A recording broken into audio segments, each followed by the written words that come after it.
Welcome to a new episode of Frontier Post with Kamil Bangash, your listening post in Peshawar. कुछ अर्सा पहले Asia cup cricket tournament इख्तिताम पजीर हुआ। इस ने जहाँ जहाँ आवाम को काफ़ी हद तक एंटरटेनमेंट प्रोवाइड की, उसके अलावा जो है बाज़ मुश्किलात और बाज़ ज़हनी मसाइल से भी दो चार किया।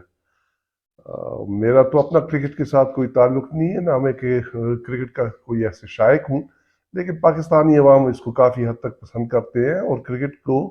फॉलो भी करते हैं, और जहाँ कहीं पे भी इनकी टीम मौजूद हो उसको फिर पूरे इन्हमाक के साथ देखा जाता है। बहुत सारे फैंस हैं मुख्तलिफ टीमों के, और दाद भी देते हैं, मुखालिफत भी करते हैं। लेकिन हमने इस एशिया कप टूर्नामेंट में देखा कि जहाँ कहीं भी अफगानिस्तान और पाकिस्तान की टीम का मुकाबला हुआ तो उसमें एक ख़ास हद से भी आगे बढ़कर ख़ासकर अफगान सिटीजन्स ने पाकिस्तान की बहुत मुखालिफत की, और ना सिर्फ नारेबाजी की, पाकिस्तानी झंडे की बेहुरमती की, बल्कि पाकिस्तानी शायकीन जो कि वहाँ पर स्टेडियम्स में मौजूद थे उनको मारा पीटा भी गया अफगानों की तरफ से। जाहिर है कि इसमें कुछ पाकिस्तानियों का भी हिस्सा होगा, लेकिन ज़्यादातर ऐसे ही देखने में नज़र आया कि अफगानी सिटीजन्स जो हैं, जो कि वहाँ पर मौजूद थे, वो ज़्यादती कर रहे हैं। अब ये तो एक गेम है, स्पोर्ट है, और इसमें इस हद तक तो आगे नहीं जाना चाहिए। और क्रिकेट खासकर इस किस्म की गेम है जिसको जेंटलमैन्स गेम कहा जाता है, और इसमें इस हद तक आगे नहीं बढ़ा जाता। बावजूद इसके, जैसे कि आप देखें कि इंडिया और पाकिस्तान की अज़ली अबदी दुश्मनी है, लेकिन उसके बावजूद इतनी हद तक ना इंडियंस आगे बढ़ते हैं ना पाकिस्तानी। खासकर पाकिस्तानी जो है इस मसले में काफ़ी डोसाइल है और अच्छे शायकीन का रोल अदा करते हैं। तो यहाँ पर अब बहुत अफवाहें गर्दिश कर रही हैं, अफगानियों के खिलाफ बहुत ज़्यादा तासुब भी फैलाया जा रहा है, और जाहिर है कि वो भी पाकिस्तानियों के खिलाफ काफ़ी व्लॉग्स वगैरह कर रहे हैं, वीडियोस फैलाए जा रहे हैं।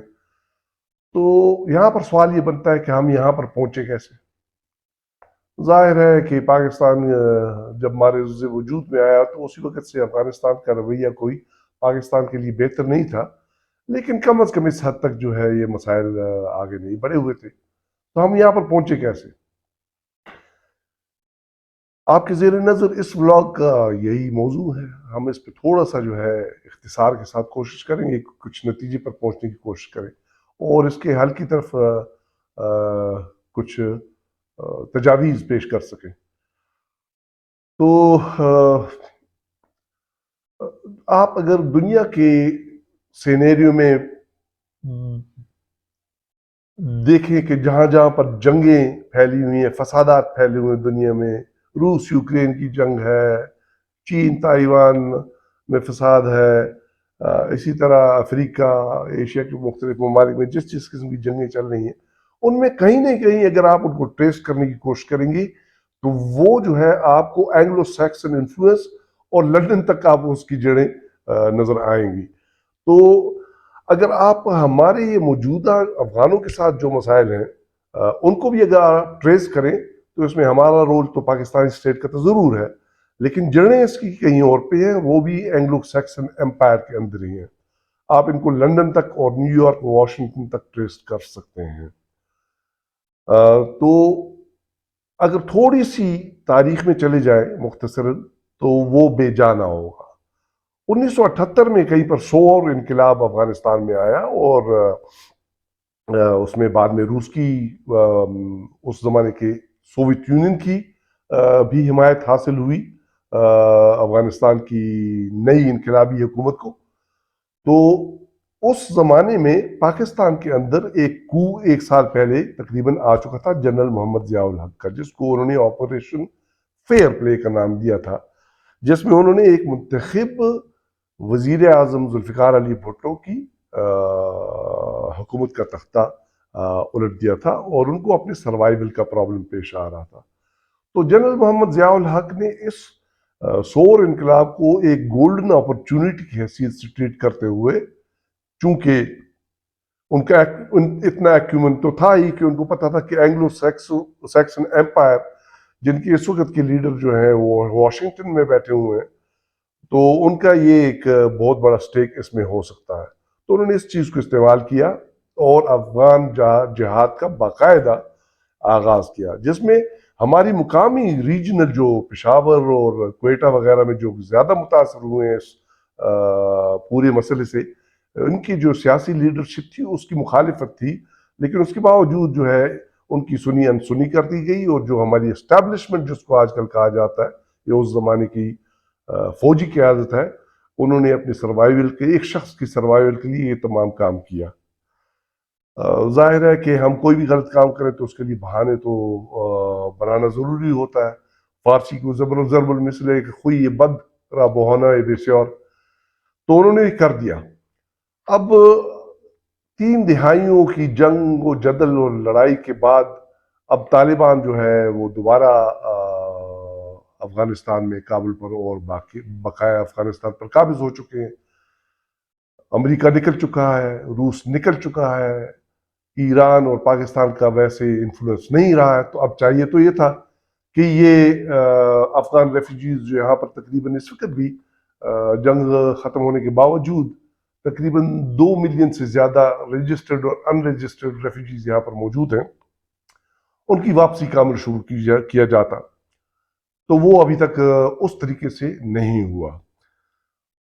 दूसरी तरफ इस अफगान जिहाद के नतीजे में पाकिस्तान के अंदर भी एक तालिबान का गिरोह पैदा हुआ, जिसने स्वात में शोरश की, वजीरिस्तान वगैरह में शोरश की, और हमने न सिर्फ ये फिनोमेना देखा इन पिछले 30-40 बरस में कि अफगान रेफ्यूजीज जो कि बाहर से एक मुल्क से आए हुए रेफ्यूजीज थे, उनको हमने यहाँ पर संभाला दिया, बल्कि इंटरनली डिस्प्लेस्ड पर्सन्स जो कहते हैं IDPs, वो फिनोमेना भी हमें देखना पड़ा, जिसमें हमारे अपने ही लोग स्वात से, वजीरिस्तान, खैबर से हिजरत पर मजबूर होके पेशावर और पख्तूनख्वा के दीगर शहरों और पाकिस्तान के दीगर शहरों में मुंतकिल हुए और उनके इंफ्रास्ट्रक्चर पर बहुत बड़ा बोझ डाला। बहरहाल एक बहुत बड़ी जंग के बाद उस शोरश को कंट्रोल कर लिया गया। अब जबकि पाकिस्तान में भी दोबारा एक इलेक्टेड गवर्नमेंट और एक इलेक्टेड वजीर आज़म का तख्ता उलट दिया गया है एस्टेब्लिशमेंट की हिमा पर, तो जो बहुत मुश्किल से काबू पाया गया था इन हालात पर, और आहिस्ता आहिस्ता जो इंटरनली डिस्प्लेस्ड पीपल थे, पर्सन्स थे, उनको वापस भेजा जा रहा था, और कुछ न कुछ हालात में बेहतरी आ रही थी। वो फिनोमेना लगता है कि एक बार फिर जो है वो सर उठा रहा है। तो 2 किस्म के मसाइल यहाँ पर हैं। एक ये है कि अफगान रेफ्यूजीज की वापसी या रिपैट्रिएशन, उसको अभी तक वॉलंटरी रिपैट्रिएशन ही कहा जाता है, और वो अगर उनकी मर्जी हो तो वो जाते हैं, अगर ना हो तो वो नहीं जाते। जो जाते हैं वो भी अक्सरियत जो है वो वापस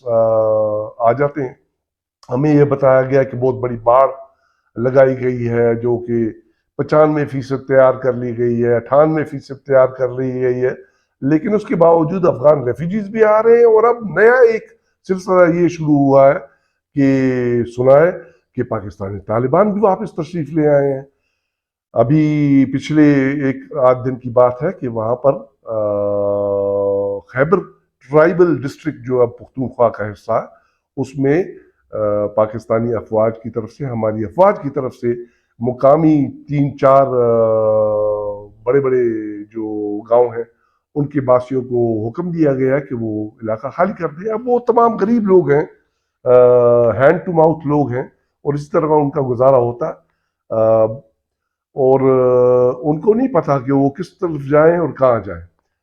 जो लोग अभी तक मुकम्मल आबादी भी वापस नहीं गई थी, और दोबारा अगर वो उखड़ कर पेशावर और दूसरे सेटल्ड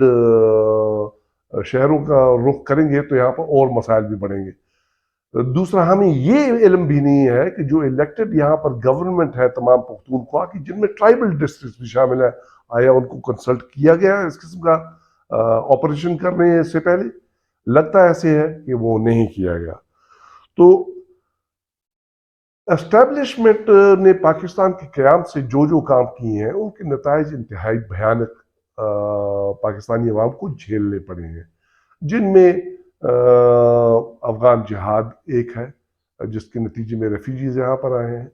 اور اب وہ ہمارے گلے پڑے ہوئے ہیں۔ دوسرا جو ہے اس کے نتیجے میں پاکستان میں طالبان بنے جنہوں نے شورش کی اور پاکستانی عوام کو بہت تنگ کیا، جس کے نتیجے میں پاکستان کے اندر ہی پاکستانی افواج نے آپریشنز کیے اور